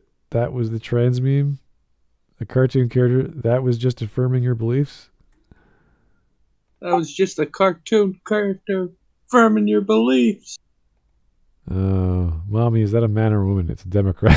Oh, America, what did you do? Why does everyone on Twitter come from this country? Yeah. Yeah. Oxygen XY. Oh. Stop giving me your toughest battles. What is that? Just use the men's room, Richard. I thought that was like a skeleton or what the hell's going on? Oh my God, how many do we have? This is not a mental illness, even though 48% of the community attempts suicide. I thought succeeds. South Park makes anti-trans joke and it's not okay. Gonna cry. I sometimes post real pictures of girls on trans subreddits to get trannies to kill themselves. We can't expect God to do all the work. Oh. Oh. If you're on 4chan and you want to feel suicidal, you got other issues. I can't read that. You can't mutilate children or dance half naked in front of them anymore. That's literally genocide. That is the weirdest looking person. Haircut thing. MTS fan, of course, but how do we know for sure they're different people? When you realize Taylor Swift is actually Napoleon Dynamite track. That is disturbing. It's uncanny, isn't it? You can't unsee it. That's pretty Just close. put the glasses on her. Yeah, it's like this thing. Like who was it? Who was shocked to be mistaken for Bruce Jenner? Oh, Cindy Crawford. Yeah, and they twisted it like, but because Jenner is 13 years older. I don't think that's why she was upset. But they really looked like 2012, I'm gay, I don't care. Yay, society accepts me. 2022, I'm trans, I don't care. You transphobic piece of shit. Yep. Oh, what is this? Assistant principal handed out transphobic meme to teachers. If you belong in this bathroom and you follow my daughter or my wife into this bathroom, you're going to need this bathroom. Ha ha. Yeah, but look, the last one is, what's the word? It's the handicap symbol. Yeah, but it's an all-sex bathroom. Oh, you got your wish. Yeah. You get a fast pass. Hey, your legs are broken, but on the bright side, here's a fast pass. You smash your lower body to pieces. Yeah, there you go. The business was Sauron. We got to destroy this ring, but we need to do it quietly. That understood. I don't see why we don't use the ring. Walking it into Mordor just don't make any sense. No disrespect. He just grabs it. Oh, that's a good one. Finally, we're done. The famous kindergarten cop line. Yep. It was cute. That's why it was funny, because it was cute.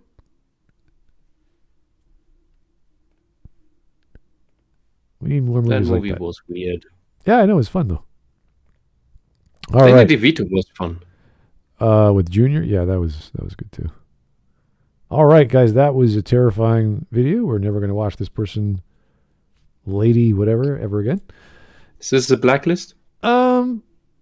Yeah, this is worthless. This is absolute bad. I still say it's a bad attempt at comedy in the vein of Maggie Mae Fish, whereas Maggie is like, she's at least trained to be an actress. and she tries with their makeup, even if it's over the top sometimes, and she tries to be creative. This person just, I'm an idiot. I think this is like that because I'm repressed and I don't care. And you're like, okay, yeah, you're a waste of For space. me, this seemed like a person who doesn't get affirmation, so they seek it from fiction. And they blame others as a result and use that affirmation with fiction, which is just silly interpretation. You just go to fanfic.net, write your own nonsense and express yourself that way. And spare Write your steamy erotica where men in World War I hug each other to keep warm. or ancient Egypt or whatever the hell. Yeah. Yeah, just weird shit. Anyway, that was 2 hours. Thanks, guys. Always nice to have a weirdo to talk about once every month or so. Used to be Maggie May, used to be Renegade Cut. Now we just got... I'm not that weird. Well... No, because I'm just here every couple months. Well, whatever you can make it, we appreciate it. Crazy Philosopher, it's always nice to have you in. And I know your schedule's different and the time zone sucks and you got your own life. And I mean, it's also often because when I work, I have to get up 10 to 5. yeah, crazy times, man. But we do appreciate it. Thank you for your input. You're always an intelligent voice in the crowd here. So thanks a lot, guys. That was a horrible video. As always, we cover horrible videos. Thank you so much. Keep them coming. Wait. May I shield something at the end? Well, you can try, but this doesn't matter. It goes through all the other videos as people make recommendations. So. Yeah. Well, it's for the people watching. Right? Just the other day came out a very nice documentary about ethics in games journalism that goes all the way back to the 80s. You can find the link in my channel on the Smudcast server. Cool. All right, guys. Thank you so much for your time. Keep the recommendations coming. Keep voting on what you want to see. And hopefully we will not skip Anime Day on Monday because, we got plenty of anime fans, but they're so picky. I thought I'd get anyone who just likes anime or manga, but nope. Gotta be this anime or that anime. No. So anyway, hopefully we'll have something ready for you guys on Monday for Anime Monday. So we will talk to you guys soon. Have yourself a great evening. Goodbye. Bye-bye and night.